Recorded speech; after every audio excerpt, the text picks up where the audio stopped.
Oye, ese milagroso de verla, doña Alice. ¿Sí me escuchan bien? Que el que no escucha soy yo. Sí, señor, sí, señor. Buenos días. Oh, bueno, gracias.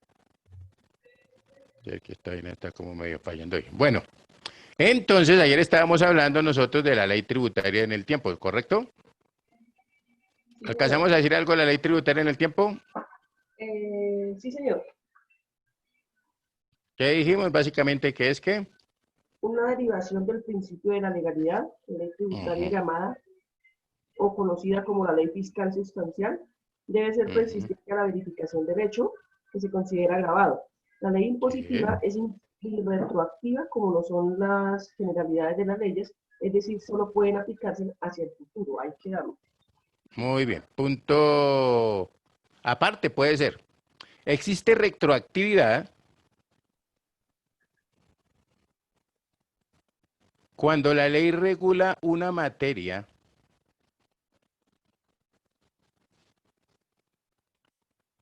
a partir de una fecha anterior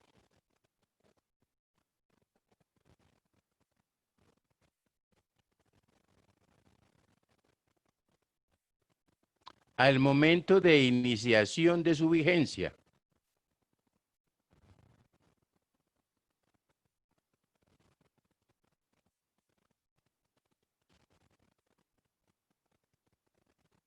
Y sobre efectos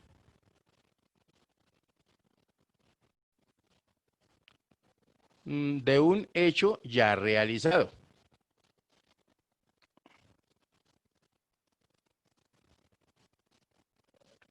Punto aparte. Con respecto a las normas sancionatorias,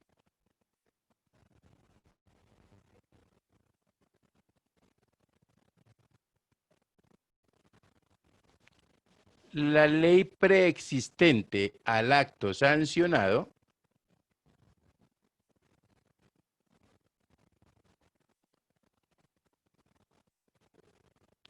prevalece sobre la posterior.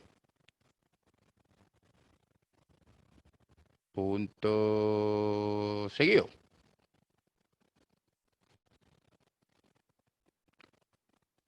Como un principio general,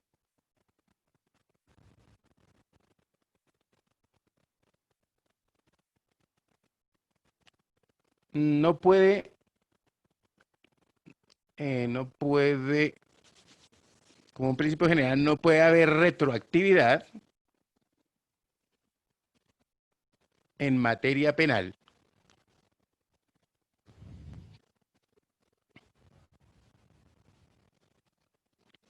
si con ello se agrava la situación del infractor.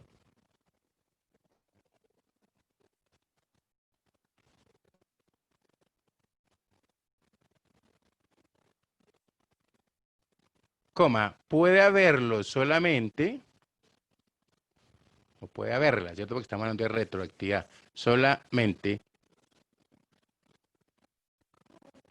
en lo favorable al infractor.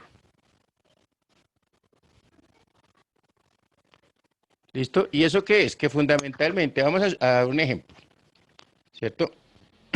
Todas las leyes, ya dijimos que su aplicación es hacia el futuro, ¿cierto? Que no pueden haber retroactividad, ¿cierto? En las leyes tributarias. Y que hay, la retroactividad se presenta, ¿cierto? Cuando la ley, eh, digamos, trata de aplicarse a un hecho ya realizado. ¿Listo? Que puede haber retroactividad en materia penal cuando, digamos, con la situación, si con esa ley se mejora la situación del infractor, se puede aplicar. Pero si lo que hace es que le empeora la situación al infractor, entonces no es aplicable. Un ejemplo, vamos a decir que de pronto existe una ley que dice, toda persona, ¿cierto? Que se robe un pan, o que, sí, que se robe un pan de 300 pesos, tiene una privación de la libertad de 15 días, por decir algo. ¿Estamos claros? Entonces, todo aquel que se robe un pan de 300 pesos va a ser aprendido por 15 días. Ojo a esto. Si alguien se roba un pan de 200, ¿será que le aplica la ley?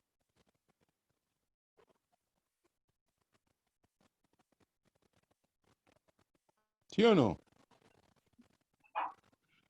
¿sí? No, porque ya le dijeron que eran ¿cuánto? 300, ¿sí o no? Y dice que va a ser detenido, digamos, por 15 días. Ahora, ¿qué pasa? Resulta que en el momento que la persona está cumpliendo su condena, ¿cierto? Ayer se robó el pan. Y hoy sale una ley que dice, por ejemplo, que toda persona que se haya hurtado o que se hurte el pan va a tener una aprehensión de 3 días. ¿Listo? Y la persona que lo hurtó está pagando el segundo día, obviamente le aplicaría esa ley, porque lo está favoreciendo. ¿Estamos claros? Sí, señor. Ok. Ahora, vámonos para el caso contrario. Que dijera toda ley, ¿cierto? Que dijera toda persona que se robe un pan tendrá una privación de la libertad de 3 días, ¿correcto? Y entonces la persona está en el segundo día y si resulta que en ese segundo día sale la norma y dice que son 15 días ahora. Tampoco le va a aplicar porque no puede ser retroactiva porque él ya estaba pagando su pena. ¿Estamos? Sí, señor. Y con eso, aumentándole la pena, pues obviamente va a empeorar la situación del infractor. ¿Hasta ahí estamos bien? Sí, señor. Así ya está como muy alta, pero bueno, no importa. Muy bien, entonces sigamos. Punto aparte, un subtítulo puede ser que le diga ley tributaria sustancial.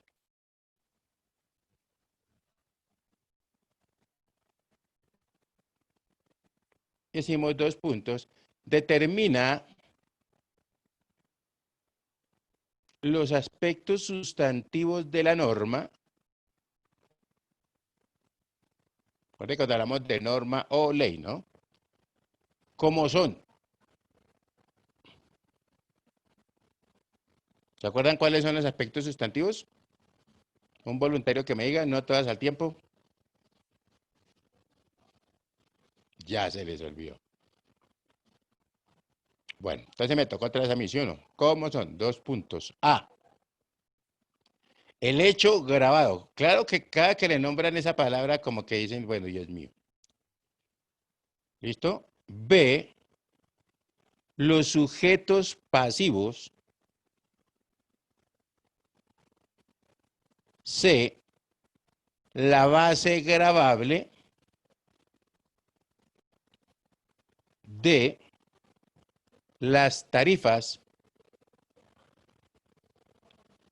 Y E. Otros aspectos temporales y espaciales de ese tributo. ¿Listo? No se les va a olvidar. La parte sustantiva, ¿cierto? Es la que nos está, por eso se llama así, ¿no? Ley sustancial, que es la que determina, ¿cierto? Los aspectos sustantivos de la norma, ¿cierto? Entonces, recuerden que decíamos que para poder aplicar un tributo, necesariamente debe haber una ley que aplique, ¿cierto? Para aplicar ese tributo. Por eso, cuando hablábamos básicamente, digamos, de lo que es la parte del derecho tributario, ¿cierto? Eh, digamos, dentro de lo que es el ámbito territorial, hablamos por allá también de las famosas ordenanzas, hablamos de los acuerdos, ¿correcto? Y hablamos de los tributos como tal.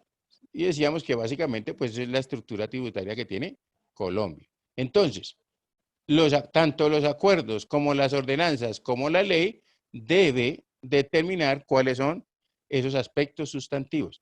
Hecho grabado, ¿cierto? ¿Cuál es el hecho que se considera grabado? Estar trabajando, tener carro, tener casa, qué sé yo. ¿Listo? Los sujetos pasivos, ¿quiénes son? Todos los que tengan casa, ¿cierto? Hablo de impuesto predial. La base gravable, ¿cuál es? Ah, todos los que tengan casa cuyo valor sea superior a 40 millones de pesos, por decir algo. Sería tu base grave, ¿cierto? Y las tarifas, ¿cuánto? De acuerdo a, ¿cierto? El rango que se tenga establecido para esos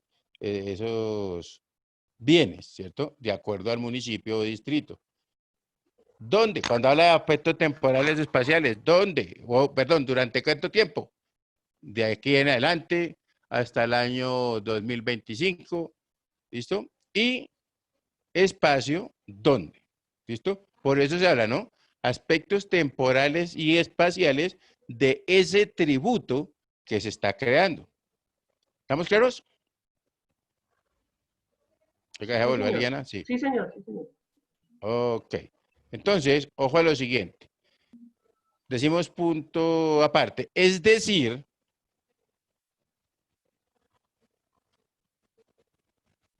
que esta ley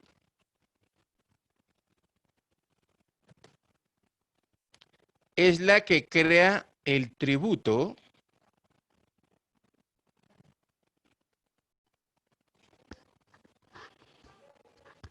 y lo relacionado con este.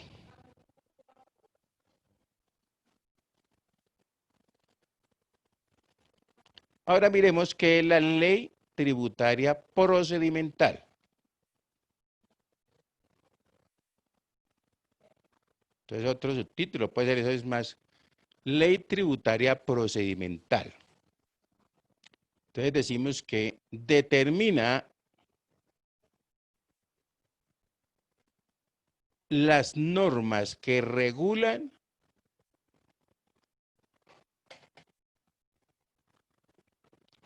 las actuaciones del contribuyente, punto y coma,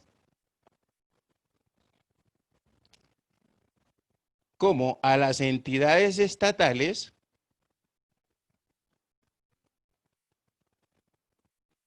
en cuanto a las normas tributarias.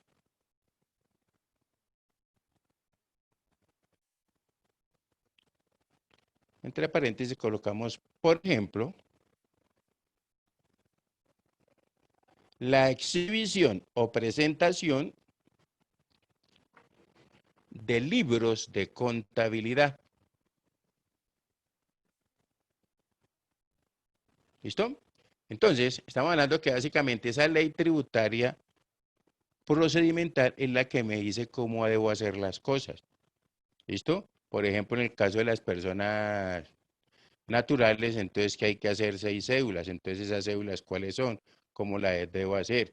¿Qué es deducible? ¿Qué no es deducible? Ustedes se acuerdan en la conferencia de mi doctor Carlos, ayer desde la EAFIT, que básicamente decía que en Guatemala sí hubo una reforma estructural en cuanto a se pagaba era sobre el valor de los ingresos, ¿cierto? O el valor, o un porcentaje sobre el valor de las utilidades, y que la ley no se ponía, el gobierno no se ponía a pelear si es deducible o no es deducible.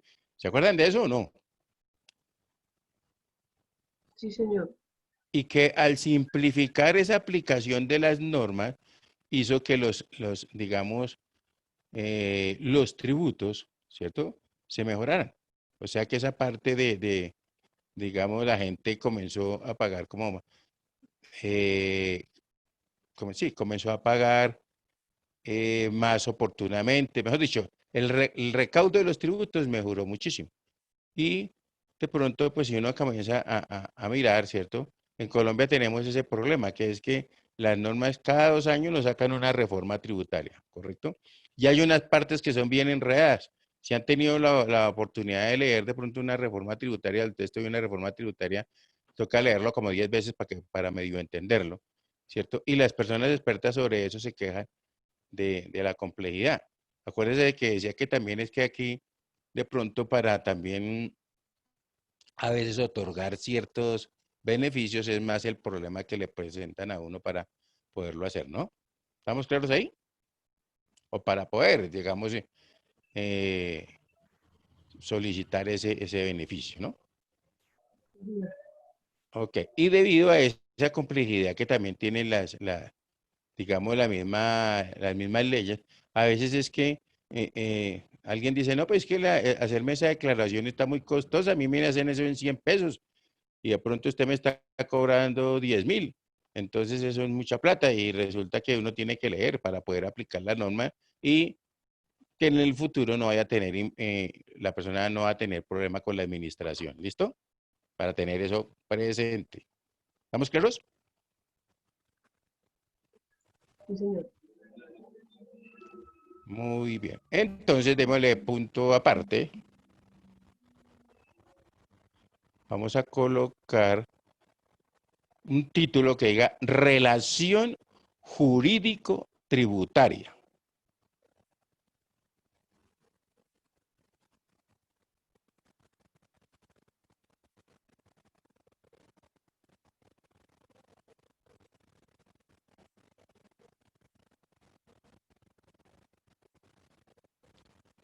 Y decimos que, punto aparte, ¿cierto? Comprende el vínculo que se establece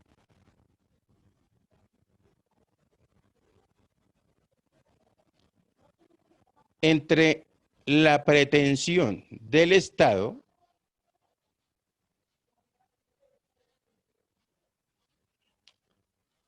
al manifestar su poder de imposición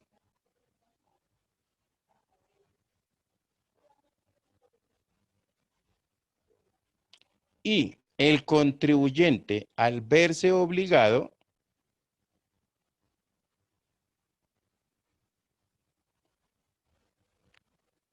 a dar su contribución, coma,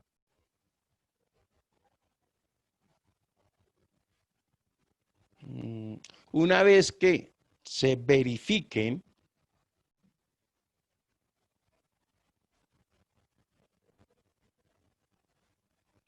determinados presupuestos de hechos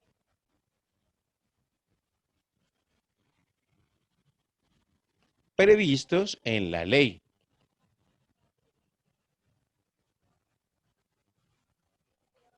Punto aparte. La relación jurídico-tributaria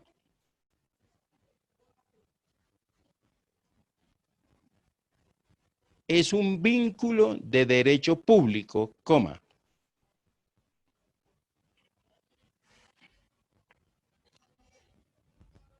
que comprende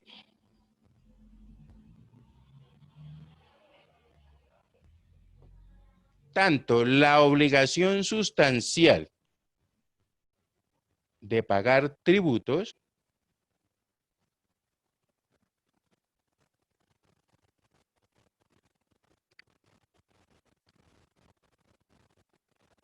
como las obligaciones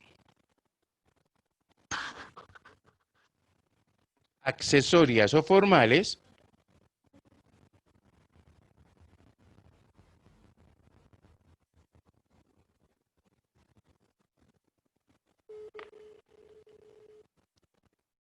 que deben cumplirse con las autoridades tributarias, coma, tales como, dos puntos. Un segundito le contestamos a Patricia, creo que quiere.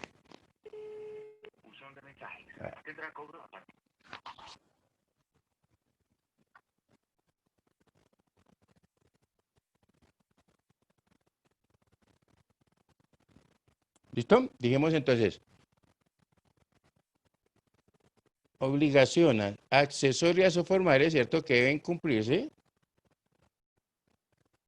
con las autoridades tributarias tales como.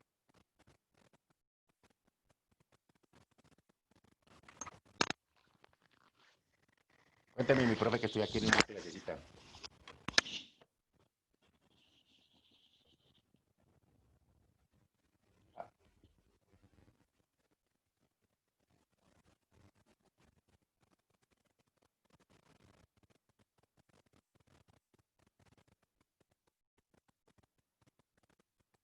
Sí, señora, en todas las clases mías, todas tienen el día y el enlace. ¿Listo? ¿Y por qué lo cambio? Porque es que si no, ellos lo graban todo y no vuelven a entrar.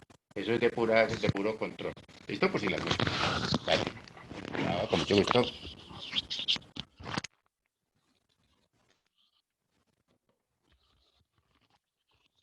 Hola, ¿me escuchan? ¿Sí me escuchan? Sí, Un, dos, profe, tres, sí. probando. Sí, Ah, profe, ya lo bueno. escuchamos. No, es que me estaba llamando Patricia que las directivas van a entrar a las clases a ver cuántos estudiantes es que están durmiendo. Entonces dije, pues vamos a ver aquí porque aquí no, para los que hay. Oiga, ya se volvió esta china, Liliana. No, bendito sea mi Dios. Bueno, sigamos nosotros, que nosotros estamos trabajando así, venga que venga. ¿Ok? Sí, Entonces, tales como dos puntos. Ojo a esto. Lo que acabo de decir es que hay una obligación que es la principal, ¿correcto? Y hay otras que la podemos denominar obligaciones accesorias o formales. Tales como, entonces, coloque allá. Dos puntos A, presentar declaraciones. B, contestar requerimientos.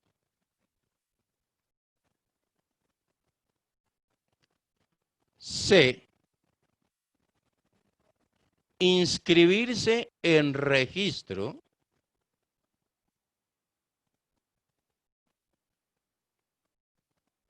Y D, llevar libros de contabilidad.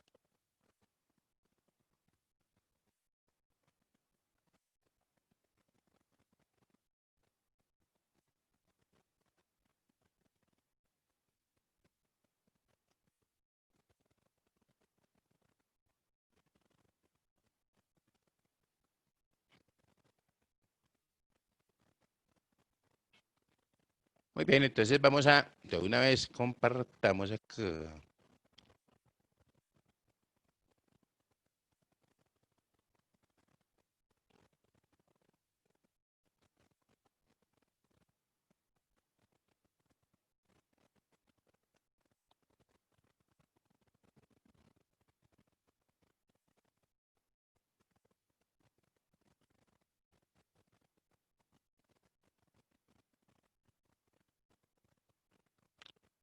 ¿Están viendo mi pantalla?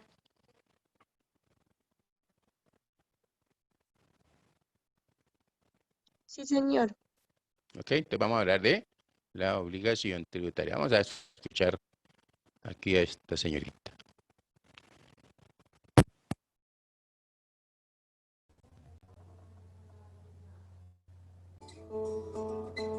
¿Escuchan bien? sí, señor. Ok.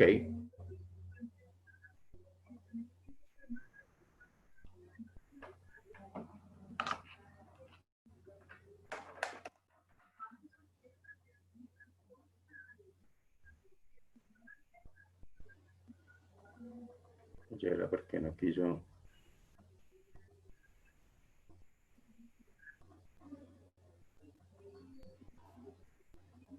Bien, comenzamos entonces, como os decía, con el hecho imponible. Es decir, una vez que hemos visto que en el seno de la relación jurídico-tributaria su objeto central, el fundamento de esa relación jurídico-tributaria está constituido por la obligación tributaria principal, vamos a ver el papel que juega el hecho imponible en esa obligación tributaria principal, porque fijaros que en el tema anterior, cuando veíamos el concepto de impuesto, de tasa y de contribución especial, siempre decíamos que el hecho imponible en unos casos conllevaba actividad administrativa, en otros casos no. Es decir, el hecho imponible es, en una primera aproximación, para que lo entendáis así en una primera idea muy global y muy coloquial, es como si contestáramos a la pregunta de por qué hay que pagar un determinado tributo o por qué hay que pagar una determinada obligación tributaria, ¿no?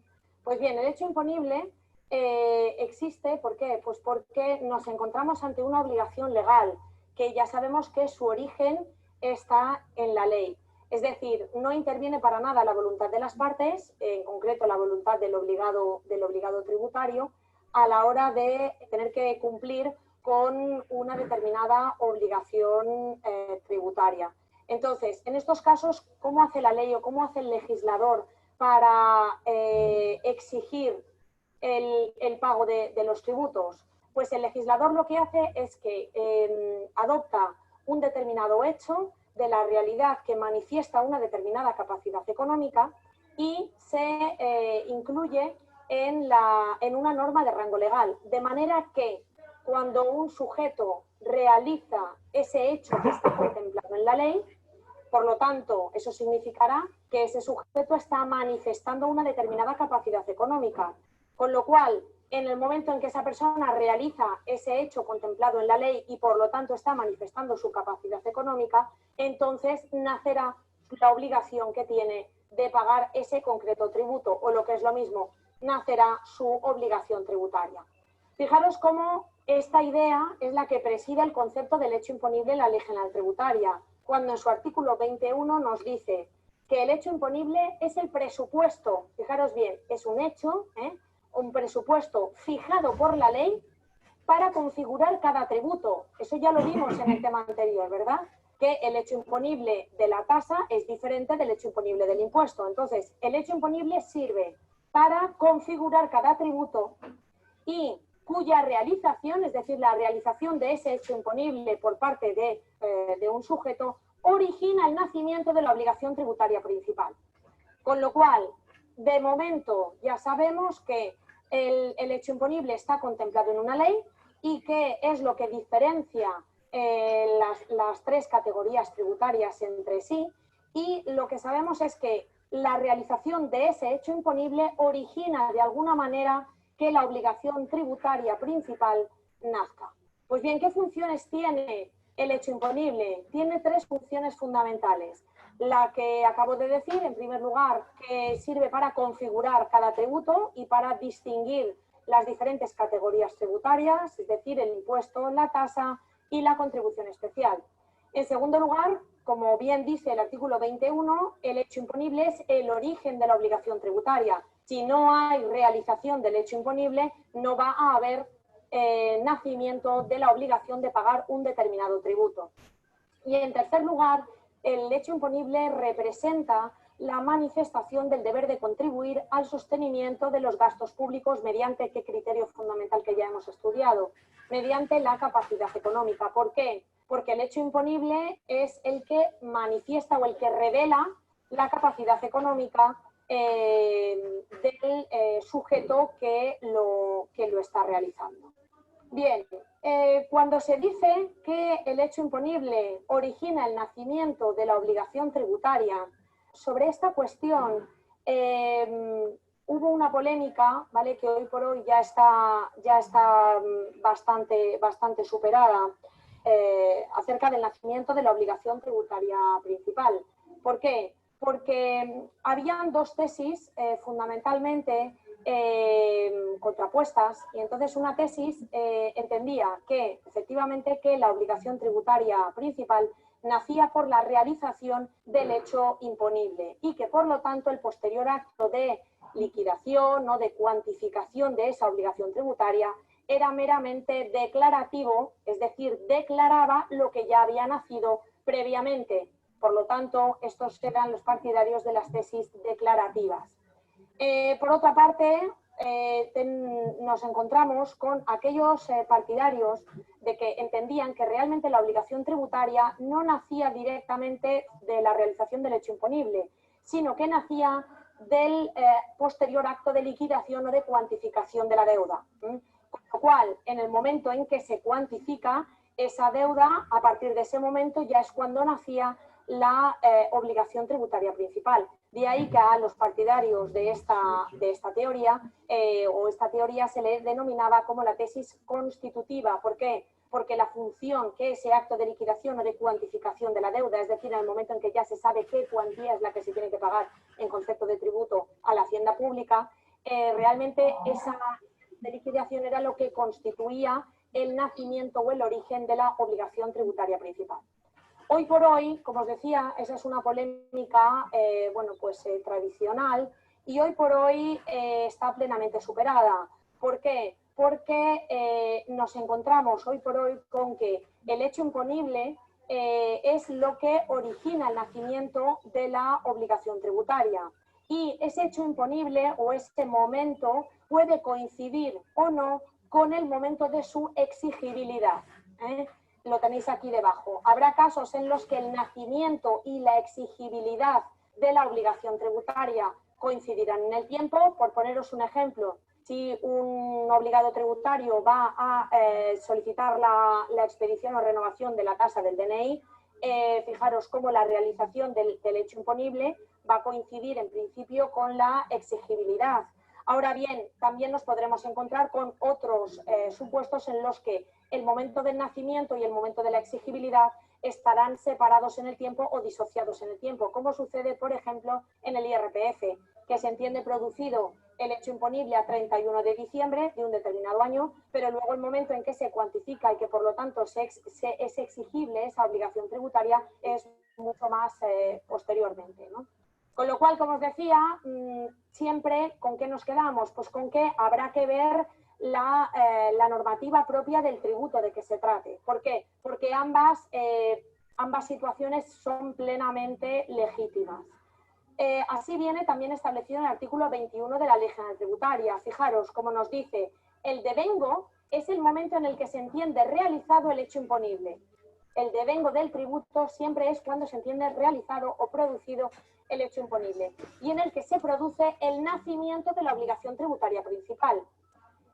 Con lo cual, la Ley General Tributaria, como veis, conecta la realización del hecho imponible con el nacimiento de la obligación tributaria principal. La fecha del devengo determina las circunstancias relevantes para la configuración de la obligación tributaria, salvo que la ley de cada tributo disponga otra cosa. Y fijaros lo que dice su apartado 2. La ley propia de cada tributo podrá establecer la exigibilidad de la cuota o cantidad a ingresar o de parte de la misma en un momento distinto al del devengo del tributo. Con lo cual, la propia Ley General Tributaria, nuestro legislador, está admitiendo ambas situaciones. Es decir, que habrá ocasiones en las que el nacimiento y la exigibilidad de esa obligación tributaria coincidirán en el tiempo, ningún problema, y habrá otras ocasiones en las que ambos momentos serán diferentes, ¿no? O estén disociados en el tiempo. Como os decía, están plenamente admitidas ambas situaciones, pero lo que sí que es cierto es que, de alguna manera, el hecho imponible es el detonante, es decir, cuando se realiza el hecho imponible que está contemplado en una ley. Además, acordaros de que el artículo 8 de la Ley General Tributaria establece los elementos esenciales de un tributo que tienen que estar sometidos al principio de legalidad, y ahí está el hecho imponible. Entonces, como os decía, siempre que se realice el hecho imponible contemplado en una ley, de alguna manera se origina el nacimiento de esa obligación tributaria, es decir, del pago del tributo de que se trate. Elementos estructurales, es decir, en todo hecho imponible os vais a encontrar con estos elementos: un elemento objetivo y un elemento subjetivo. El elemento objetivo, a su vez, puede ser desdoblado en 4 aspectos o se puede ver desde 4 perspectivas o puntos de vista. Pues bien, comencemos, por ejemplo, con el elemento subjetivo. El elemento subjetivo es aquel que hace referencia a la especial relación existente entre el sujeto que realiza el hecho imponible y el elemento objetivo del mismo. El elemento subjetivo es especialmente importante en los tributos de naturaleza personal. Acordaros que veíamos en el tema anterior la distinción entre los impuestos personales y reales, ¿verdad? Impuestos personales son aquellos en los que la condición del sujeto que realiza precisamente el hecho imponible es un elemento fundamental de cara a que nazca precisamente la obligación tributaria principal. El elemento objetivo hace referencia a la capacidad económica que se quiere someter a gravamen con el establecimiento del tributo de que se trate. Pues bien, como os decía, el elemento objetivo, a su vez, se puede ver desde 4 perspectivas o desde 4 aspectos que fueron planteados, como os decía, en su día por el profesor Said de Bujanda. El aspecto material es aquel hecho, acto o negocio sometido a gravamen por un determinado tributo, y es el que coincide con la capacidad económica que se quiere someter a gravamen con el establecimiento. Normalmente se suele equiparar con el denominado objeto del tributo, es decir, la capacidad económica sobre la que recae, como por ejemplo pues podría ser el tributo sobre la renta, sobre el patrimonio o sobre el consumo. El aspecto espacial es aquel que vincula la realización del hecho imponible con un determinado ámbito territorial. Normalmente lo relacionamos con la extensión del poder tributario y con la eficacia de la norma tributaria en el espacio, que lo vimos ya también en temas anteriores. En tercer lugar, el aspecto temporal se refiere al momento en que se realiza ese hecho imponible y afecta al nacimiento de la obligación tributaria principal. Es lo que comúnmente conocemos como el devengo, es decir, cuando se entiende producido ese hecho imponible y a partir del momento en que nacerá, como decía antes, la obligación de pagar un determinado tributo. Y por último, el aspecto cuantitativo es el que hace referencia a la cuantificación, es decir, es la medida, es cómo se mide la capacidad económica que se manifiesta en el momento en que se realiza ese hecho imponible. En el libro tenéis un ejemplo que se refiere al impuesto sobre construcciones, instalaciones y obras, es decir, el hecho imponible de este impuesto.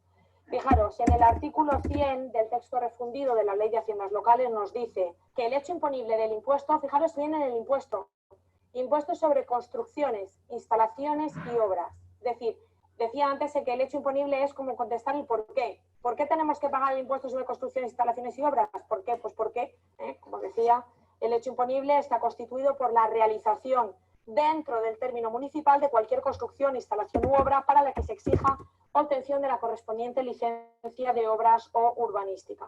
Pues bien, fijaros como en este caso el elemento objetivo estaría constituido por la realización de una capacidad, la realización de cualquier construcción, instalación u obra en un territorio determinado, en este caso en un término municipal, en un momento determinado y en una determinada cuantía, ¿vale? ¿Por quién? Por un determinado sujeto, ¿vale? Todos los hechos imponibles que os podáis encontrar, ¿vale? Siempre de manera más, a lo mejor más directa o un poco más indirecta, ¿vale? Indirectamente, pero siempre vais a poder encontrar y desgranar todos los hechos imponibles en esos dos elementos, el elemento objetivo y el elemento subjetivo, y el primero de ellos, a su vez, en esos cuatro aspectos. Pasamos entonces a la exención tributaria. La exención tributaria es justo lo contrario, es decir, si hasta ahora lo que veíamos era que cuando una persona realiza el hecho imponible y por lo tanto está manifestando una determinada capacidad económica, nace o surge su obligación de pagar un determinado tributo o nace o surge su obligación tributaria, pues fijaros cómo hay ocasiones en las que, aun cuando se realiza ese hecho imponible, sin embargo, no nace la obligación tributaria principal.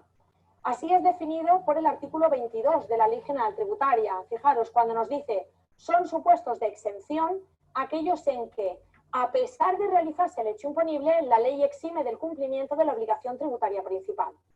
Entonces, la exención tributaria se caracteriza por el juego de dos normas. En primer lugar, la norma que acabamos de ver, es decir, la norma que regula el hecho imponible, y en segundo lugar, la norma que establece la exención y, por lo tanto, exime de tributación a algunos de esos supuestos o a algunas de las personas que, en principio, están llamados a tributar por ese tributo, por ese impuesto, etcétera.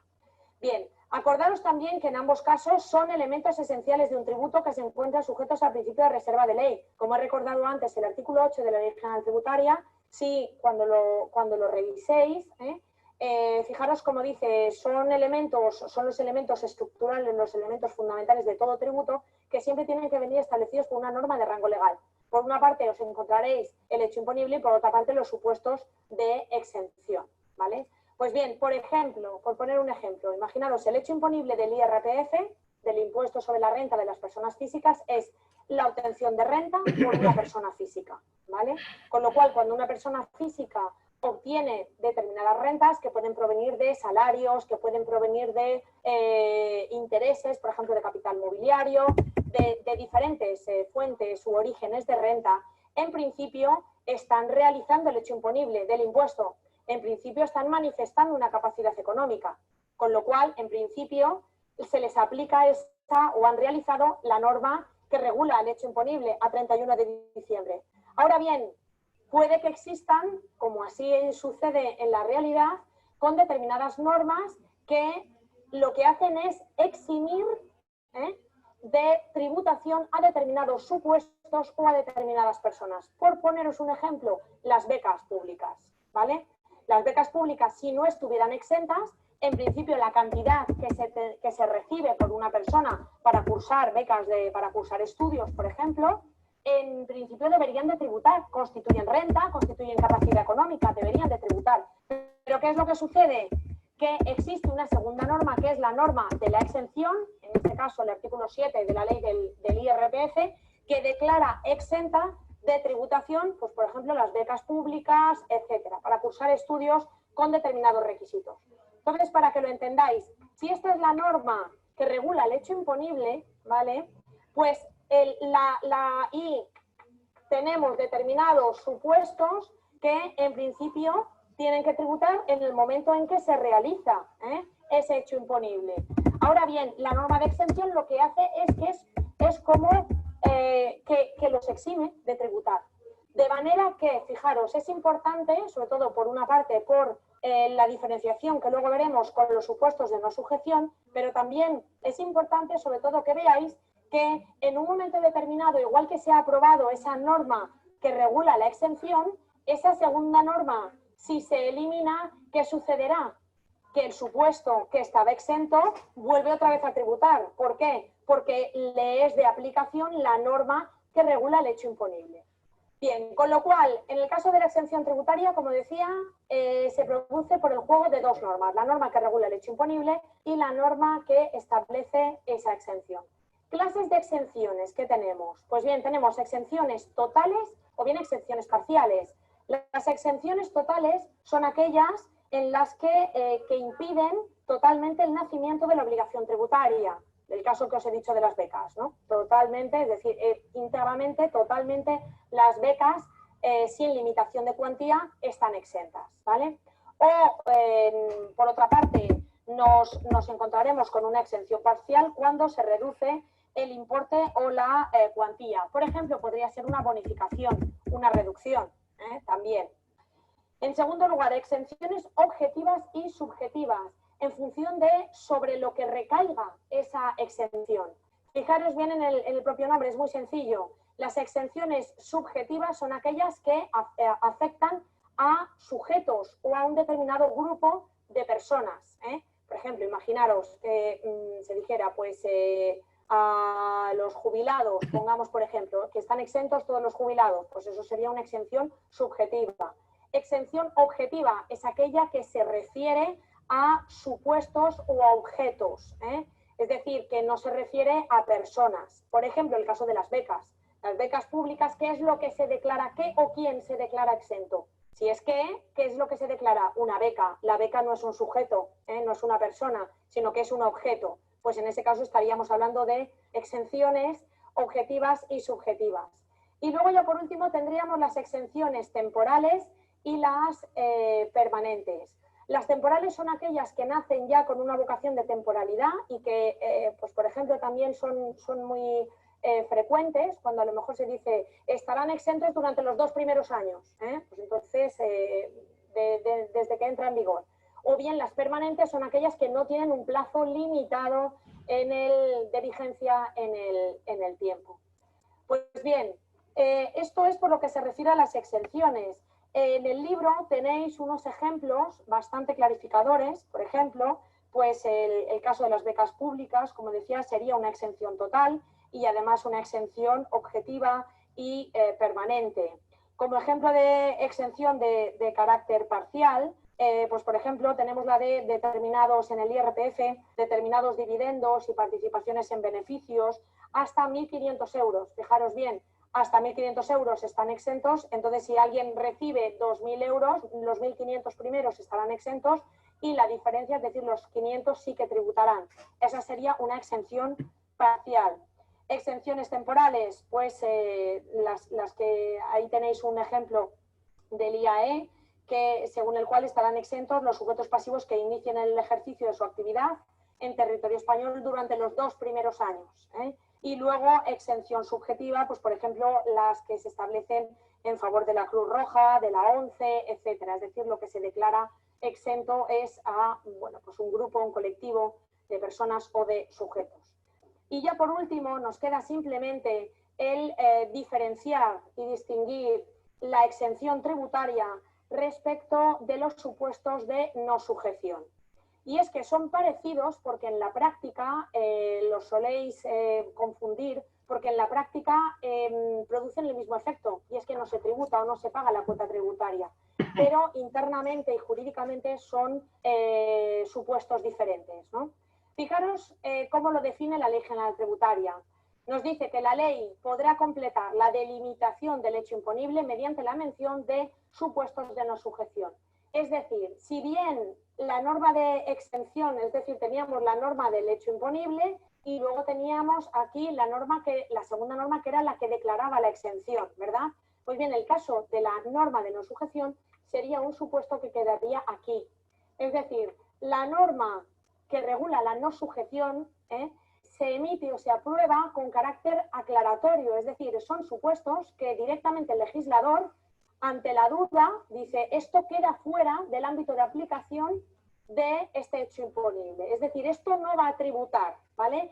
De ahí que digamos que en el fondo, como tal y como establece la Ley General Tributaria, en el fondo se trata de delimitar el hecho imponible, de acotarlo más y de aclarar lo que cae dentro de la aplicación de una determinada norma, es decir, del hecho imponible, y lo que no cae dentro, por lo tanto, lo que cae fuera y lo que, por lo tanto, no tributa. Entonces, fijaros la diferencia en las exenciones, ¿cuántas normas decíamos que habían? Dos, ¿verdad? Una, que es la que regula en la exención, decía, que es la que regula el hecho imponible, y una segunda norma que recae sobre aquella y que es la que declara la exención concreta de que se trate. Pues bien, en el caso de la no sujeción hay simplemente una norma, que es la que dice o aclara que ese supuesto no está sujeto al tributo de que se trate, ¿vale? Os voy a poner un ejemplo. En el IRPF, Impuesto sobre la Renta de las Personas Físicas, hay un artículo que dice estarán o no estarán sujetas a tributación por este impuesto aquellas rentas que estén sujetas al impuesto sobre sucesiones y donaciones. Entonces, insisto, es una delimitación, una aclaración de ese hecho imponible. En la práctica lo que tenemos es que, como os decía, los efectos son los mismos, y es que tanto en el caso de la exención como en el caso de la no sujeción no se paga, no se exige la cuota tributaria, pero internamente no es lo mismo, ¿vale? Sobre todo también por lo que os decía, porque en un momento determinado la segunda norma de exención se puede eliminar, la que la ha declarado, y entonces ese supuesto que está exento, pues en un momento determinado vuelve otra vez a estar sujeto. Y eso también ha pasado en casos prácticos reales, es decir, supuestos que en un momento determinado estaban exentos y que luego en un momento posterior, bueno, pues se ha anulado esa norma que declara la exención, y por lo tanto son supuestos plenamente sujetos al tributo de que se trate.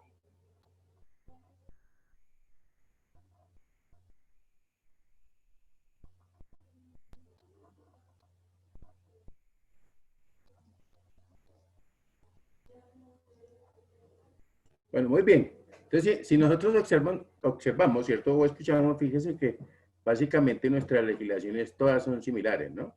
Es importante saber, por ejemplo, ustedes han escuchado acá también algo de lo que es la exención, que es ese un sujeto, el sujeto grabado, ¿cierto? Las personas naturales, como nosotros hablamos aquí de personas naturales, pues ellas son las físicas. Y ya decíamos nosotros que una persona natural es ¿quién?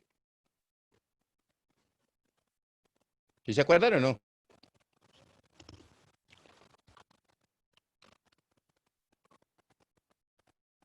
Ya se les olvidó otra vez. No. Muy bien, una persona natural es cualquier individuo de la especie humana, sin importar su sexo, estirpe, raza o condición. Hay que tener cuidado con eso, ¿cierto? Porque hay una diferencia fundamental entre lo que es una persona natural y una persona jurídica. ¿Ok? ¿Estamos hasta ahí o no? Bueno, muy bien. Ojo a lo siguiente. Nosotros hablábamos aquí, ¿cierto? Decíamos que fundamentalmente, ¿cierto? Estamos hablando de esa relación jurídico-tributaria, ¿cierto? Y decíamos que básicamente lo que comprende es como un vínculo, ¿cierto? Que se establece entre una pretensión que tiene el Estado ¿correcto? Al manifestar el poder de imposición y el contribuyente al verse obligado a dar la correspondiente contribución, ¿correcto? ¿Cuándo le toca hacer? ¿Cuándo le toca eso? Lo que acabábamos de hablar, de escuchar ahí también en la conferencia, ¿cierto? Una vez que se verifiquen los presupuestos dispuestos en la ley o norma. Ojo a lo siguiente, vamos a ver, les comparto aquí. Aquí tenemos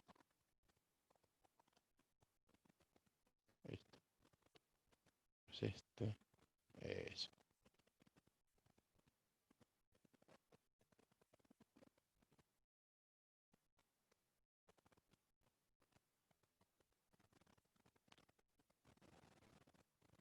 ¿Están viendo mi pantalla? Sí, señor. Ok. Ojo a lo siguiente, mire. Cuando nosotros hablamos de esa pretensión del Estado, ¿cierto? Al manifestar su poder de imposición, vamos a colocar un ejemplo aquí por decir algo, que una persona, ¿cierto? Es contratada y se gana honorarios, ¿cierto? Hablamos de una persona natural, se gana o el trabajo o el contrato que hace es por 1.000.000 de pesos, ¿correcto? Entonces, solamente voy a hablar de retención, pues el ICA es algo similar, pero pues igual la idea es que me entiendan. Entonces, resulta que yo sé que debo aplicar una retención. ¿Se acuerdan de nuestra tabla que mirábamos ayer? Sí, señor. Y en esa tabla me tiene establecido, por ejemplo, ¿cierto? ¿Cuánto es el porcentaje de retención para honorarios? Entonces la tarifa ya me dice que es el 10% y obviamente eso me dará un 100.000 pesos, ¿cierto? O sea que a mí me corresponderá, o cuánto me irá a pagar mi cliente, 900. 900. ¿Estamos ahí? Sí, Eso señor. es lo que si yo aplico como aplicando la ley como tal. Pero resulta que como son las cosas, digo, no, pero es que un momentico yo como que digamos, hice el mal en el negocio, ¿cierto? Entonces, voy y hablo con el dueño o con el que me contrató y le digo, no, pero pues hagamos una cosa, más bien usted asuma la retención. Y cuando él decirle asuma la retención, para él ya no va a valer el servicio 1.000.000, sino que va a valer 1.100.000 y un poquito más. ¿Estamos claros ahí? Sino que eso es asumir la retención, para que él me pague mi 1.000.000 de pesos. ¿Correcto? Entonces, dice, no, usted mire a ver qué se inventa o averigua a ver qué puede hacer, ¿cierto? Y miramos a ver cómo le damos el manejo a la retención. Entonces, digamos que la persona que prestó el honorario o el servicio calificado, dice, bueno, pues yo le tengo una solución así hecho en otra parte. Yo lo que hago es una cuenta de cobro. ¿Por qué concepto ven aquí?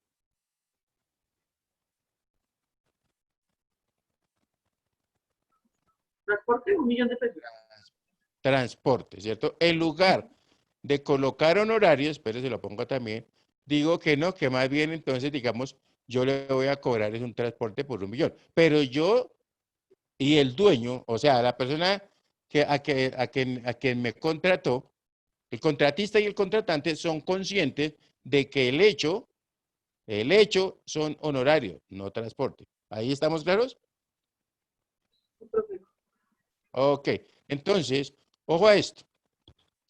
En el evento que yo diga, no, eso no hagamos retención, pues corro el riesgo de que este costo o gasto no sea deducible. Y yo no voy a correr, o sea, el contratante no va a dejar o sea, de solicitar esto como una deducción, ¿cierto? Entonces él debe hacer sus retenciones. Ahora, llega el doctor y le dice, pues yo lo que hacía era pasar las cuentas por servicio de transporte y eso tiene una retención del 1%.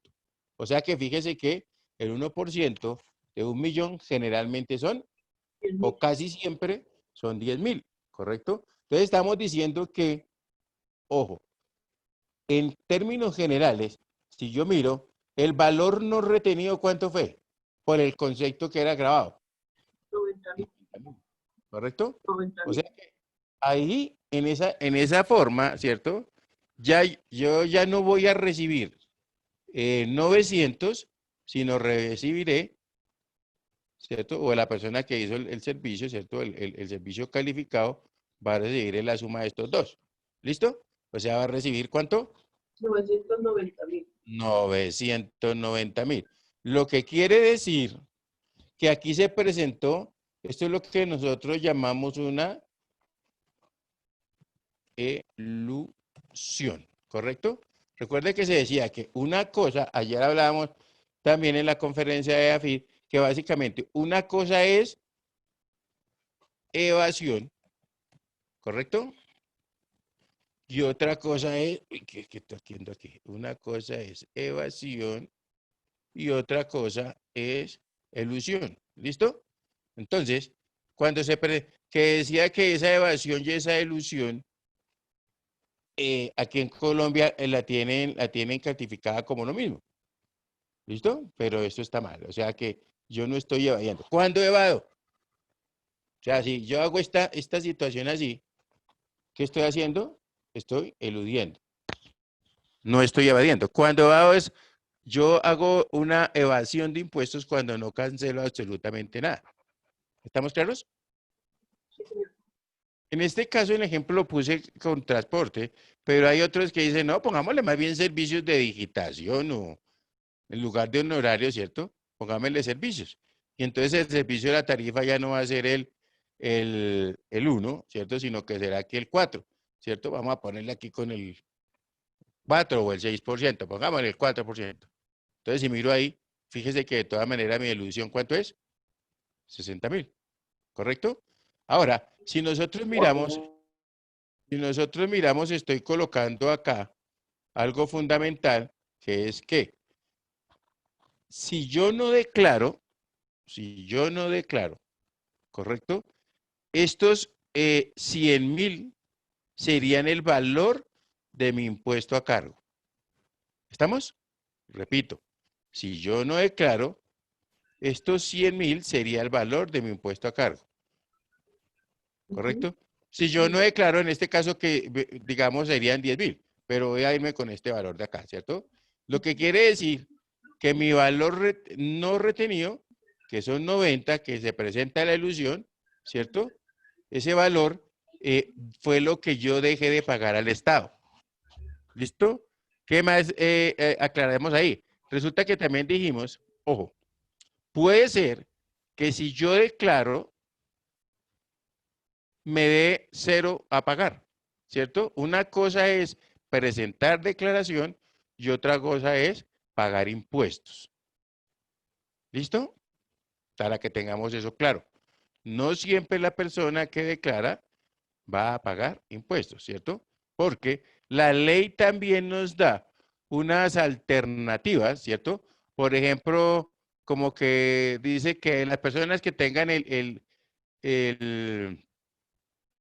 personas a su cargo, ¿cierto? Pueden tener una deducción del 10% por las personas pues, que tenga a cargo. ¿Estamos? Entonces ahí él les da unas alternativas, ¿cierto? Lo que pasa es que a veces por no leer, entonces las pasamos por alto y pues obviamente resultamos pagando lo que no debemos. ¿Estamos claros? Sí, señor. Ok. Entonces miremos esta otra partecita de una vez para salir de esta parte de la obligación. Me voy para acá.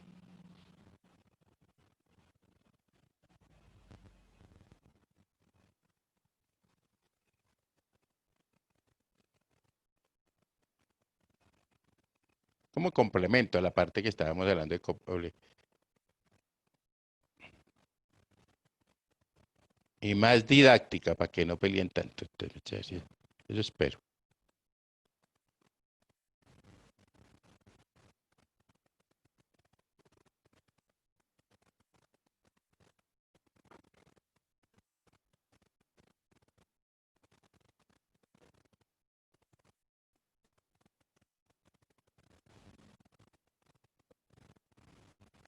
¿Sí están viendo mi pantalla? Sí, profe. Ok. Entonces esta es una parte como más didáctica para que también me la tomen y vamos a mirar, ¿cierto? Básicamente también cómo la miramos desde el punto de vista contable, todos estos aspectos. Entonces, Y nos fuimos acá.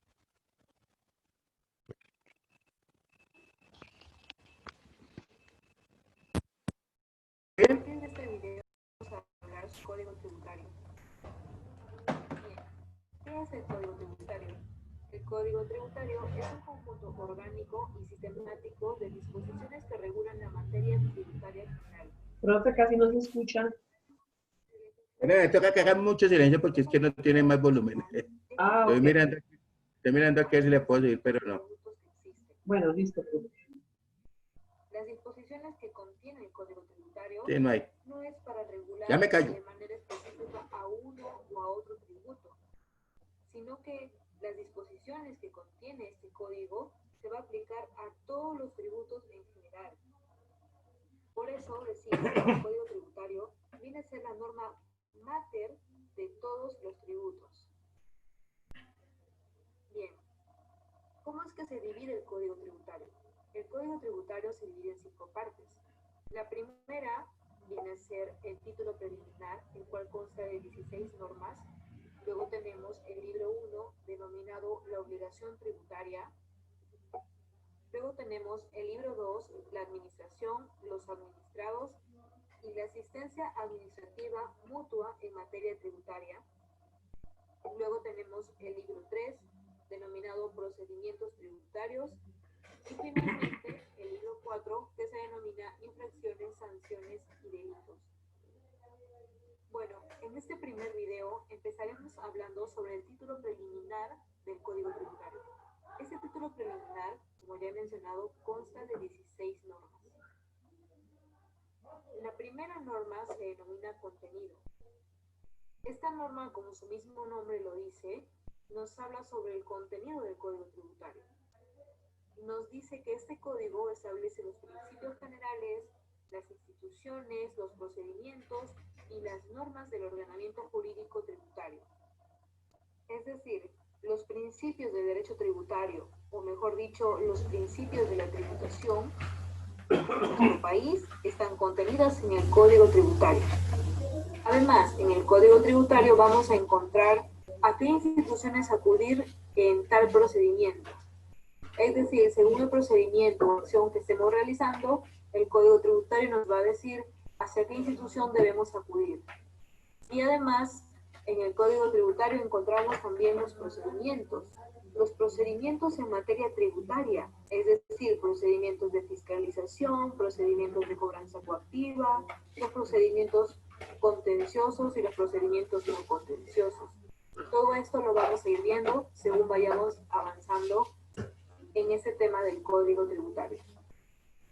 Entonces, en la norma 1, más que todo nos habla sobre lo que contiene el Código Tributario.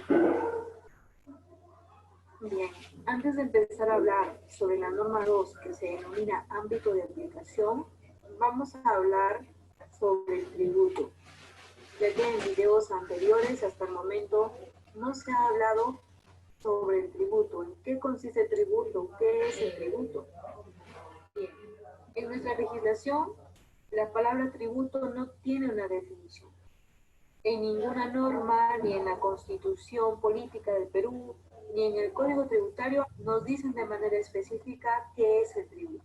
Si nosotros hablamos de manera general qué es el tributo, podemos mencionar que este es un término polisémico, porque el tributo lo podemos tomar como norma jurídica, pero la palabra tributo también encaja, por ejemplo, cuando decimos hay que hacer un tributo a alguien, es decir, un reconocimiento, ¿no? Pero bueno, en fin, ¿qué es el tributo en esta materia? Como ya he mencionado, no hay una definición exacta de lo que es el tributo en nuestra legislación. Sin embargo, gracias a la doctrina, podemos mencionar que el tributo tiene las siguientes características. En primer lugar, el tributo viene a ser una prestación, usualmente de dinero, pero en algunos casos en especie. ¿Qué es una prestación? Una prestación es algo que hace un sujeto en favor de otro. En este caso, el tributo viene a ser la prestación que los ciudadanos realizan al Estado para que se pueda realizar obras públicas en bien de todos los ciudadanos, ¿no? Bien, pero ¿qué es en sí la prestación? Según el derecho civil, la prestación se da de tres formas, o mejor dicho, hay tres tipos de prestación. Tenemos la prestación de dar, la prestación de hacer y la prestación de no hacer.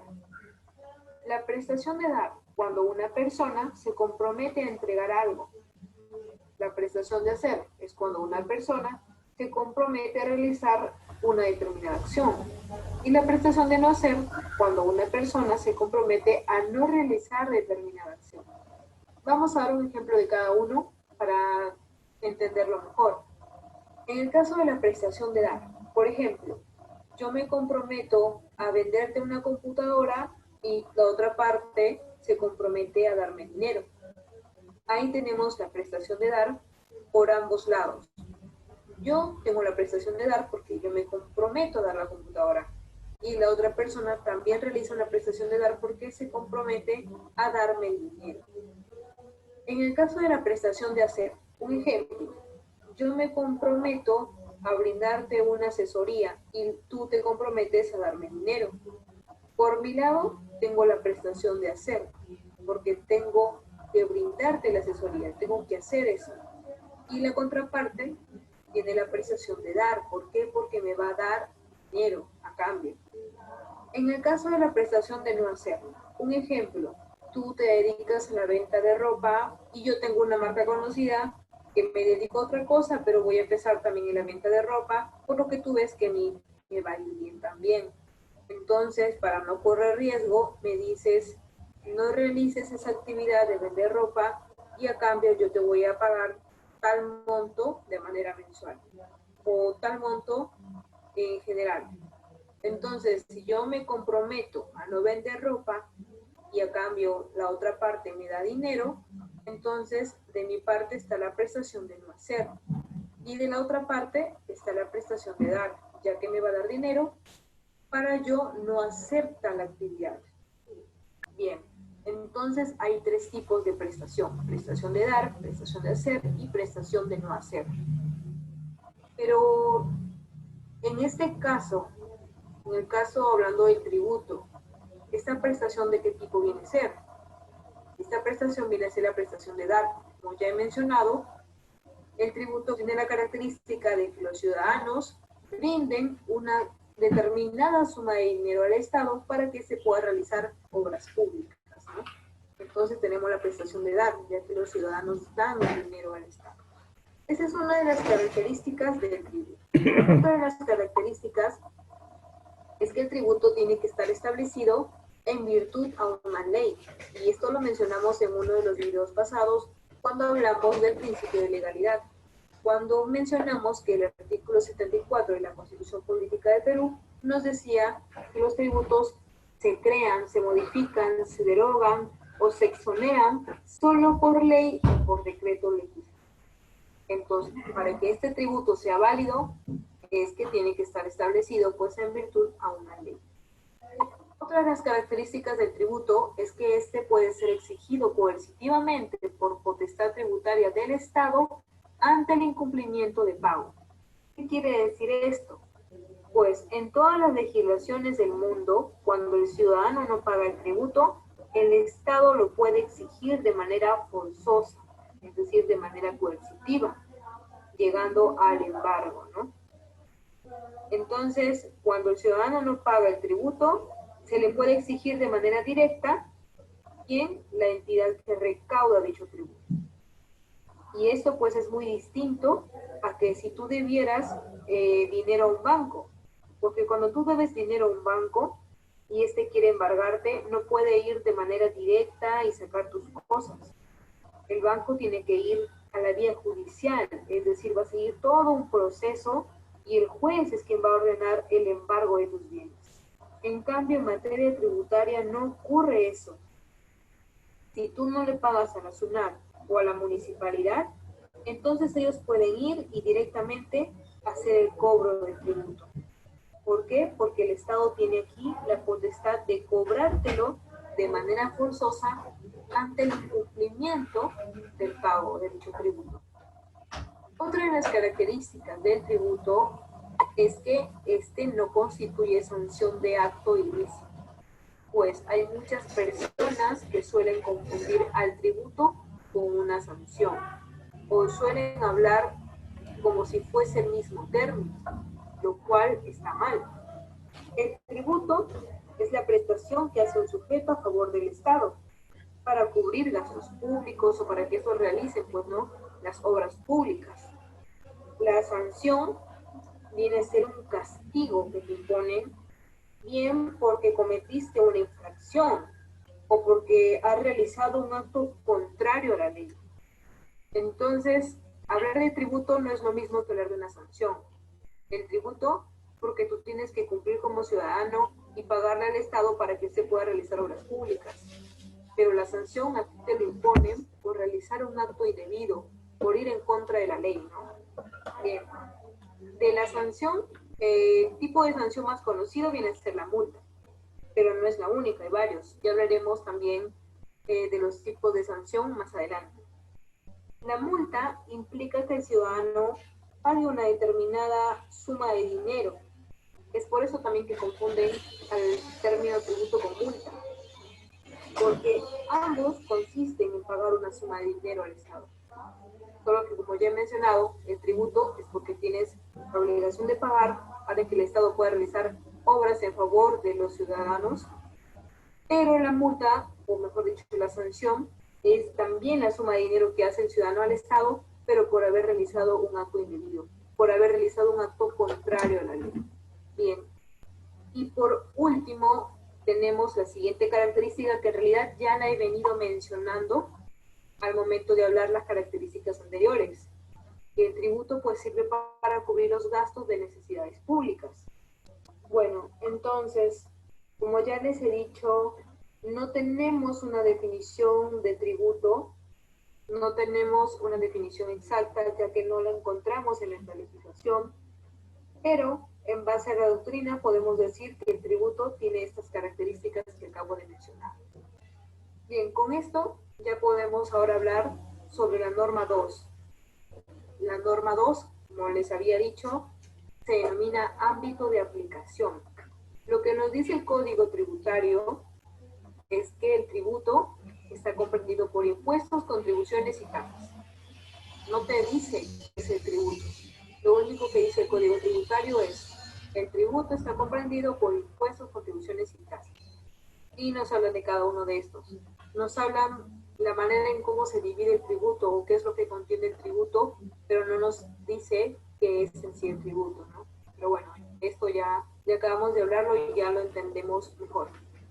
Bien, ¿qué son los impuestos? Los impuestos vienen a ser un tipo de tributo cuyo cumplimiento no origina una contraprestación directa a favor del contribuyente por parte del Estado. Esto quiere decir que el ciudadano paga, pero no recibe de manera directa nada a cambio. Es decir, no tiene un beneficio directo luego de que pagas el impuesto, ¿no? Por ejemplo, aquí tenemos el impuesto general a las ventas, el impuesto a la renta, y hay pues otros tipos de impuestos. En el caso de las contribuciones vienen a ser un tipo de tributo cuya obligación tiene como hecho generador beneficios derivados de la realización de obras públicas o de actividades estatales. A diferencia del impuesto, en las contribuciones tú sí recibes un beneficio. ¿Por qué? Porque el Estado realiza una obra pública o una actividad estatal. Un ejemplo de una obra pública puede ser las veredas que han sido subsanadas cierta parte por el aporte que hacen los ciudadanos. A veces cuando son los ciudadanos quienes solicitan que se cambien sus veredas o que se les coloque las veredas, estos suelen dar una parte de dinero para que se realice esta obra pública. Y este dinero que ellos dan viene a ser una contribución y reciben lo que ellos solicitan, no las veredas. En el caso de lo que son actividades estatales, podemos mencionar pues que tenemos aquí las contribuciones que se hacen a Censico, contribución a Cenati, contribución a UNEP y la contribución a Salud. Por ejemplo, en el caso de Censico, ¿quiénes lo pagan? Las empresas constructoras. ¿Cuál es el beneficio que reciben? El beneficio lo reciben sus trabajadores cuando se van a capacitar en Censico. En el caso de Senati es lo mismo, pero ¿quiénes lo pagan? En este caso lo pagan las empresas industriales. Y el beneficio lo reciben también sus trabajadores que se capacitan pues en Senati. Luego hemos mencionado la contribución a la UNP. ¿Quiénes lo pagan? Lo paga el trabajador vía retención por parte de su empleador. ¿Y cuál es el beneficio que reciben? El beneficio es que cuando esos trabajadores se jubilan, van a recibir una pensión de jubilación. Y en el caso de salud, lo pagan las empresas y el beneficio es que sus trabajadores, cuando están enfermos, pueden atenderse en dicha institución. Esos son los ejemplos de lo que vienen a ser las contribuciones. Por último, tenemos a las tasas. Las tasas vienen a ser aquel tipo de tributo cuya obligación tiene como hecho generador la prestación efectiva por el Estado de un servicio público individualizado en el contribuyente. Es decir, en este caso, el contribuyente va a pagar un monto por el cual va a recibir un beneficio para sí mismo. Por eso se dice que es un beneficio individualizado, porque la persona que paga es la persona que recibe el beneficio. Y bueno, las tasas en sí están divididas en tres. Hay tres tipos de tasas. Tenemos los derechos, arbitrios y las licencias. Entonces, recordando, el tributo está dividido en tres: en impuestos, contribuciones y tasas. Y las tasas, a su vez, se dividen en tres: en derechos, arbitrios y licencias. Ahora, ¿qué son los derechos? Los derechos vienen a ser aquella prestación de un servicio administrativo público o el uso o aprovechamiento de bienes públicos. Es decir, el derecho está relacionado con la prestación de un servicio público, pero de un servicio público administrativo. Por ejemplo, se refiere al monto que una persona paga para tramitar su DNI, al monto que la persona paga para que pueda recibir la partida de nacimiento o su partida de matrimonio. Entonces, estos pagos que se realizan vienen a ser tasas, pero en forma de derechos. Ahora, ¿qué son los arbitrios? Los arbitrios vienen a ser la prestación o el mantenimiento de un servicio público. Es decir, el monto que una persona paga cuando el Estado le presta un servicio público o realiza un mantenimiento. Por ejemplo, el alumbrado público, el monto que pagas por limpieza pública, por el mantenimiento de parques y jardines, por serenazgo, etc. Y por último tenemos las licencias. Las licencias graban la obtención de autorizaciones específicas para la realización de actividades de provecho particular que están sujetas a control o fiscalización. Es decir, aquí encontramos aquellos pagos que realiza una persona para que le den una autorización. Por ejemplo, tenemos las licencias de funcionamiento, las licencias de construcción, las licencias de habilitación urbana. Encontramos también las licencias de portar armas, las licencias de conducir, entre otros. Entonces, todo esto viene a ser el ámbito de aplicación del Código Tributario. Todo aquello que sea impuesto, contribución y tasa. Y como ya sabemos, las tasas se dividen en tres: en derechos, arbitrios y licencias.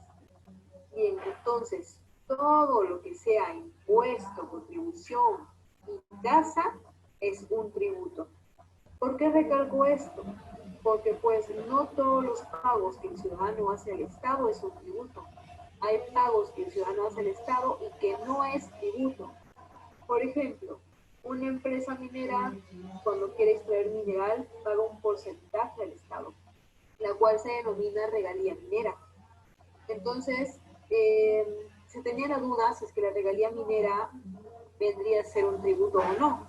Pero luego que el Tribunal Constitucional analizara cuál era su naturaleza, concluyó pues que no era el pago de un tributo. ¿Por qué? Porque no encajaba en ninguno de los tres. No era ni impuesto, ni contribución, ni tasa. No era impuesto, porque en el impuesto, como ya hemos mencionado, tú pagas y no recibes nada a cambio. Pero en este caso, la regalía minera, tú pagas y recibes el derecho de extraer el mineral. No era contribución. ¿Por qué? Porque no hay una utilidad estatal y tampoco es una tasa, ¿no? Entonces, en el caso de la regalía minera se determinó que este no es un tributo. Entonces, por eso recalcaba que el ámbito de aplicación del Código Tributario es todo aquello que se encuentre dentro de impuesto, contribución o tasa, es decir, todo lo que esté dentro de la palabra tributo. ¿Por qué? Porque no todos los pagos que se realizan al Estado vienen a ser un tributo. Si algo que yo pago a la SUNAT no es un tributo, entonces aquí la aplicación del Código Tributario no tendría nada que ver. Y todo esto es con respecto a la norma 2. Ahora ya podemos hablar sobre la norma 3, que se denomina fuentes del derecho tributario. Las fuentes del derecho tributario vienen a ser aquellos procedimientos mediante los cuales se producen válidamente las normas tributarias. Es decir, son aquellos que establecen los lineamientos de qué manera se pueden crear las normas tributarias. Entonces, en esta norma 3, nos nombran aquellas fuentes que nos permiten crear las normas tributarias, las cuales son las siguientes. En primer lugar, tenemos las disposiciones constitucionales, o también llamada la Constitución Política del Perú. Como ya lo hemos mencionado en otra oportunidad, la Constitución Política del Perú es muy importante, ya que plasma el modelo de Estado que nosotros vamos a seguir. Nos dice la fuente de financiamiento del Estado, cómo se estructura el Estado. Además, contiene las bases de la tributación, es decir, nos dice cómo es que se va a tributar en el país. Esto lo podemos apreciar en el artículo 74, en el artículo 79, en el artículo 19, etc. Entonces, la Constitución Política del Perú se le conoce como la ley de leyes, ya que es la de mayor jerarquía. Eso quiere decir que cualquier norma jurídica debe respetar lo que dice la Constitución, ya que ésta tiene jerarquía normativa. Es por eso que las normas que están hacia el vértice de la pirámide tienen más poder jerárquico respecto a las normas que están hacia abajo. Es decir, hay un orden. Esto, en la teoría general del derecho, se le conoce como la pirámide de Kelsen. Kelsen propone que en el derecho existe un orden. Entonces, en esta pirámide quiere decir que las normas que están más arriba o hacia el vértice tienen mayor poder jerárquico que las normas que están hacia abajo. La siguiente fuente del derecho tributario vienen a ser los tratados internacionales, es decir, aquellos tratados que el Estado suscribe con otros estados en materia tributaria. En nuestro caso, hay tratados bilaterales y tratados multilaterales. Los tratados bilaterales vienen a ser un acuerdo que se da entre los países, es decir, entre Perú y otro país. Estos tratados mayormente se realizan para impedir la doble imposición del impuesto a la renta. Ejemplos de los tratados bilaterales podemos mencionar entre los más antiguos a Canadá, a Chile, a México. También hay tratado con Brasil, con Portugal, con Corea, con Suiza, etc. En el caso de los tratados multilaterales, existe uno en nuestro país que viene a ser la CAN, es decir, la Comunidad Andina. Este tratado está conformado por Perú, por Colombia, Ecuador y Bolivia. Anteriormente estaba también Venezuela, pero este país se salió en el 2006. Entonces ahora este tratado multilateral está conformado solo por 4 países. Además de estos, hay otros tratados, como por ejemplo el Tratado de Libre Comercio, que regula lo que es la materia aduanera, ¿no? ¿Por qué el tratado internacional está luego de las disposiciones constitucionales? Esto es porque el Perú es parte de la Convención de Viena, y una de las reglas fundamentales de esta convención es que los tratados tienen que respetarse. Entonces, si es que nos encontramos en un conflicto entre un tratado y alguna otra ley, como las que veremos siguiendo la pirámide, siempre se va a tener que elegir por lo que diga el tratado. Entonces, aunque esta norma 3 no nos haya dicho de manera específica que la forma en que ha nombrado las fuentes del derecho tributario la ha hecho basándose en un orden jerárquico, nosotros lo entendemos de esta manera, ya que nos damos cuenta que en realidad la forma en que ha nombrado estas fuentes la ha hecho basándose en la pirámide de Kelsen, que como ya he mencionado, aquellas que están hacia arriba o más cerca al vértice de la pirámide son aquellas que tienen mayor poder jerárquico que las normas que se encuentran hacia abajo de esta pirámide. Bien, luego entonces encontramos a las leyes tributarias y normas de rango equivalente. Estas vienen a ser aquellas leyes que da el Congreso y aquellas normas que tienen rango de ley. Es decir, aquí tenemos a lo que son los decretos legislativos, los cuales los emite el Congreso. Encontramos también los decretos de urgencia, el cual lo emite el presidente de la República para dictar medidas extraordinarias referentes a lo que son materias económicas y financieras. Es decir, el decreto de urgencia no legisla materia tributaria. Sin embargo, este decreto tiene rango de ley. Encontramos también el decreto ley, la cual viene a ser una norma jurídica que se emite cuando estamos en un gobierno militar. Es decir, cuando los militares toman el poder y estos emiten una norma, a esa norma se le denomina decreto ley. Y también encontramos a las ordenanzas municipales, pero como bien sabemos, estas ordenanzas tienen límites, ya que solo se aplica dentro de su jurisdicción. Luego encontramos como fuente del derecho tributario a las leyes orgánicas o especiales que norman la creación de tributos regionales o municipales. Las leyes orgánicas tienen que ver con organización, con estructura, con creación. Es cierto que la mayoría de leyes orgánicas no se relacionan con la tributación. Un ejemplo viene a ser la Ley Orgánica de Municipalidades, la cual nos dice cómo es que se van a estructurar, cómo es que se van a crear las municipalidades. Sin embargo, esta Ley Orgánica de Municipalidades, a pesar que hemos mencionado que la mayoría de leyes orgánicas no tienen que ver con tributación, esta sí establece algunas pautas sobre cómo es la creación de los tributos. Cabe añadir que las leyes tributarias y normas de rango equivalente, junto con las leyes orgánicas o especiales que norman la creación de tributos regionales o municipales, ambas son dadas por el Congreso, por lo que ambas, en este caso, tienen la misma jerarquía.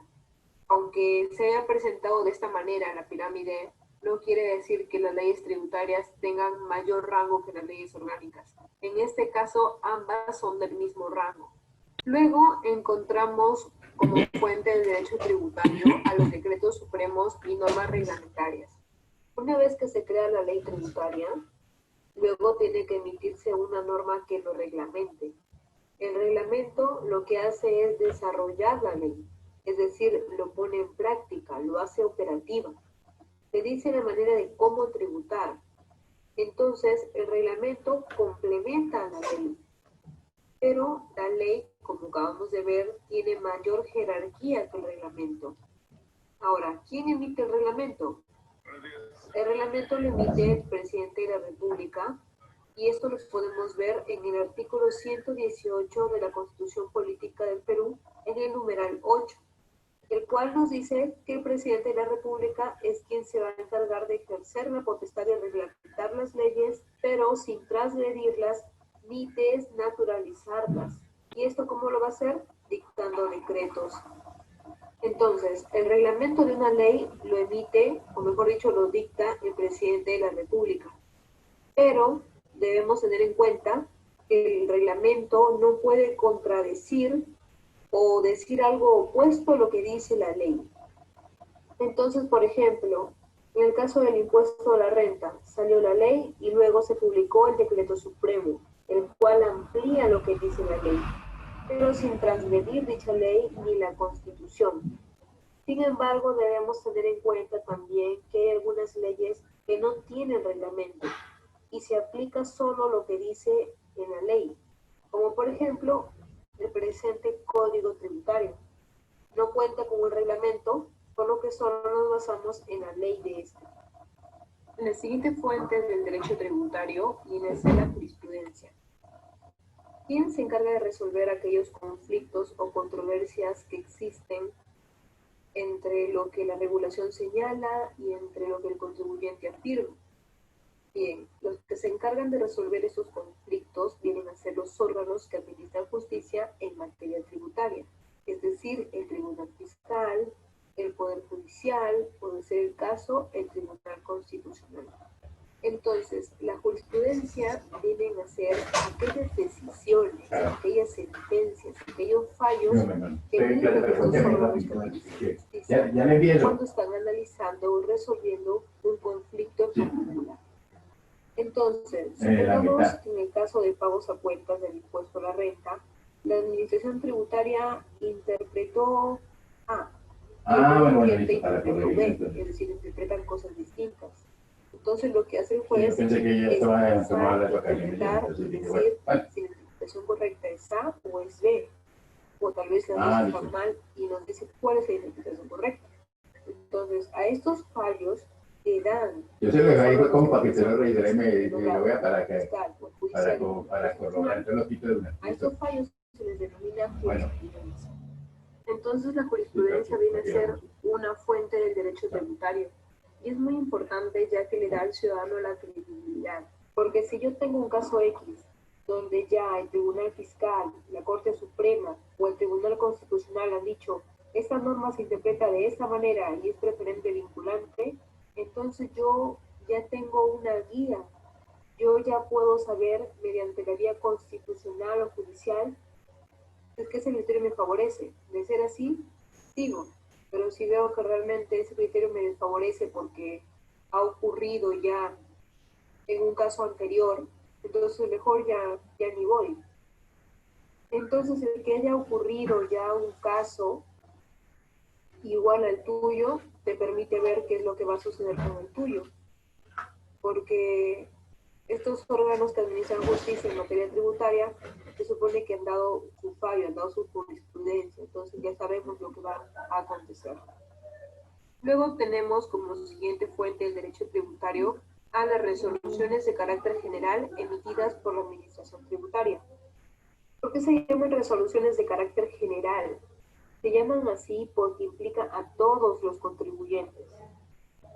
Bien, la SUNAT, las municipalidades son aquellas que emiten resoluciones de carácter general. Entonces, estas resoluciones de carácter general también forman parte de las fuentes del derecho tributario, pero las que son de carácter general, porque debemos tener en cuenta que también hay resoluciones de carácter específico, ¿no? De carácter particular.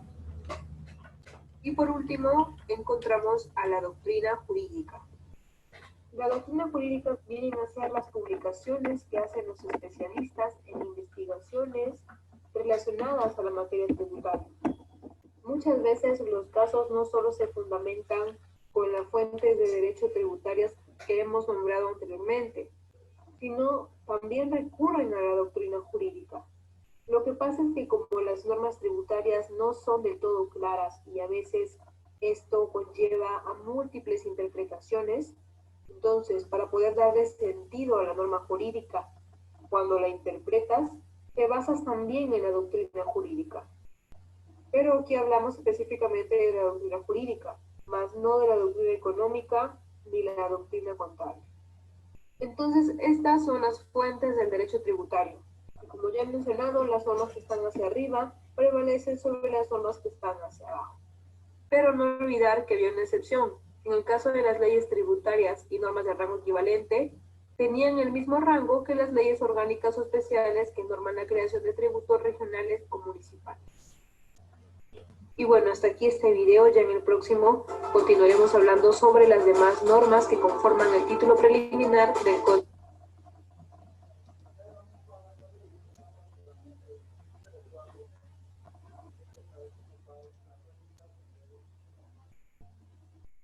Bueno, muy bien. Entonces, espero que ese resumen les sirva, ¿no? Obviamente nuestra Constitución pues, también está, digamos, fundamentada o tiene una estructura, ¿correcto? Sí. Recuerde que Venezuela en el 2006, y cuando estaba Chávez de presidente, se retiró también de la CAM, ¿no? Entonces, ¿por qué? Porque es que muchas veces esos convenios internacionales, lo que les decía, hay que leerlos, ¿cierto? Si hay convenios un convenio con México, hay que leerlo a ver cómo afecta en un momento determinado, ¿cierto?, a los nacionales mexicanos que nos presten un servicio. Me parece que eso es fundamental, ¿listo? Para tener cuidado con eso. Muy bien, entonces coloquemos ahí algo que nos diga la obligación, un titulito que diga la obligación tributaria.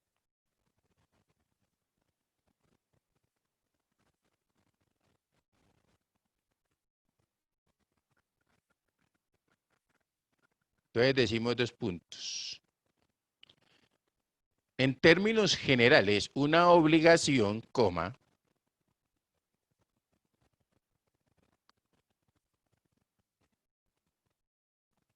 se define como un vínculo jurídico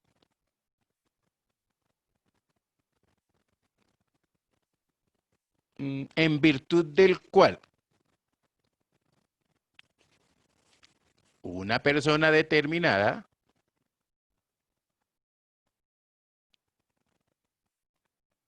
debe realizar una prestación en provecho de otra.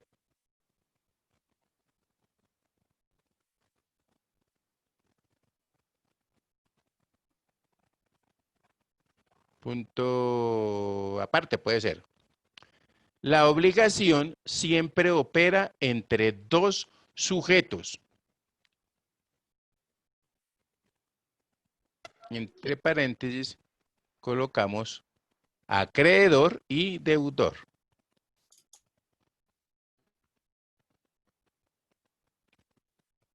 Y siempre tiene un objeto.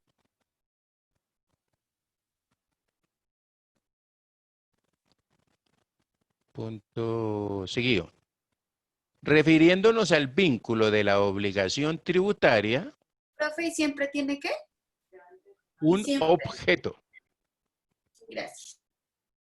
Con gusto. Punto seguido. Refiriéndonos al vínculo de la obligación tributaria, coma,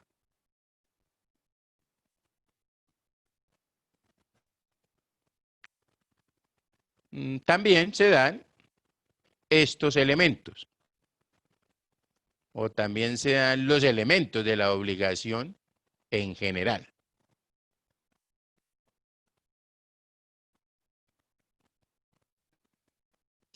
Punto y coma. Es decir, coma, que hay un acreedor o sujeto activo que es el Estado.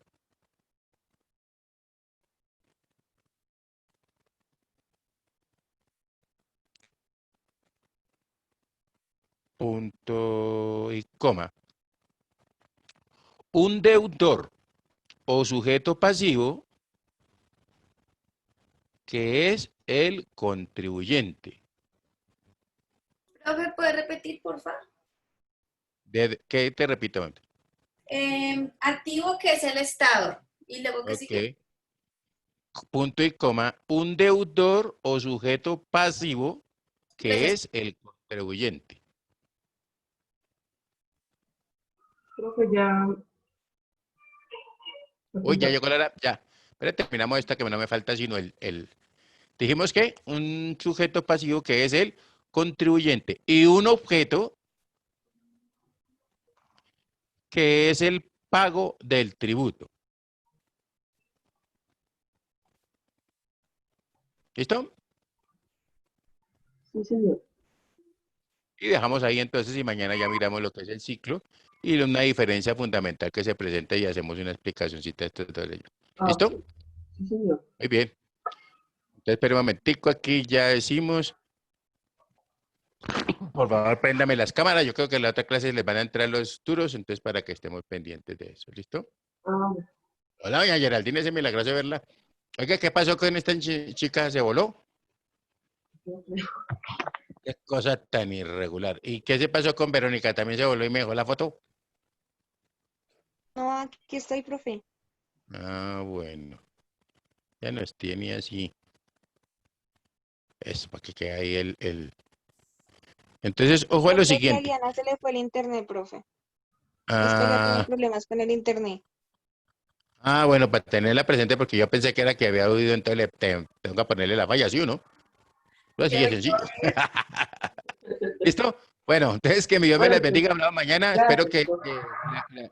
la información de hoy también les sirva para, pues el lunes, acuerda que tenemos el segundo parcial, ¿no? Y ese sí va a ser ahí en plataforma para atenderles bien. El Dios me les lunes, bendiga. el lunes es festivo, profe. El El lunes lunes, bueno, entonces dejémoslo para el martes, estoy votado. Les doy el lunes para que estudien. Listo. Dios me les bendiga. Bueno, Bueno, Buen profe, día, ¿no? gracias. Bueno, gracias. chao. gracias. Chao, suerte.